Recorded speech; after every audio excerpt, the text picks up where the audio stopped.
Sveiki visi! Šiame vaizdo įraše sužinosime, kaip spręsti logaritminės lygtis. Paspauskite prenumeratos mygtuką apačioje, kad nepraleistumėte naujų mūsų vaizdo įrašų.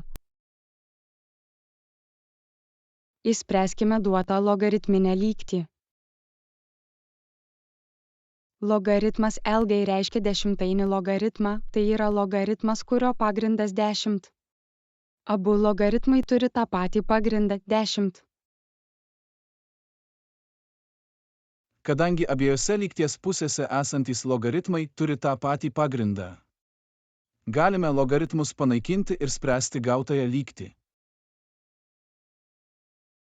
Duotoji logaritminė lygtis pakeičiama tiesinė lygtimi. Vietoje duotosios logaritminės lygties gauname šią tiesinę lygtį.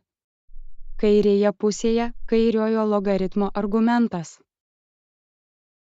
Dešinėje pusėje dešiniojo logaritmo argumentas. Nepamirškite, kad bet kuriame logaritme, pavyzdžiui, logaritme su pagrindu o ir argumentu bei, pagrindas o visada turi būti didesnis už nulį, o argumentas bei taip pat turi būti didesnis už nulį. Todėl 2 kart x minus 2 turi būti daugiau už nulį.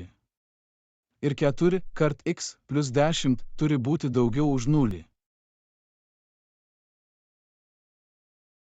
Dabar išspręskime tiesinę lygtį, kurią gavome pašalinę logaritmo ženklus. Šios lygties sprendinys yra -6.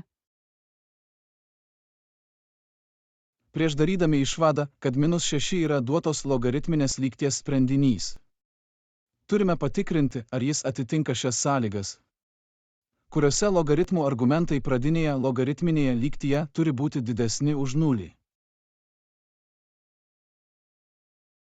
Į kairiojo logaritmo argumentą įstatę -6, gauname -14. Į dešiniojo logaritmo argumentą įstatę -6, gauname -14. Abu argumentai yra mažesni už nulį. Todėl -6 nėra tinkamas šios lygties sprendinys. Išvada yra tokia. Duotoji logaritminė lygtis neturi realių sprendinių. Ačiū, kad žiūrėjote. Nepamirškite užprenumeruoti kanalo naujienas. Iki pasimatymų.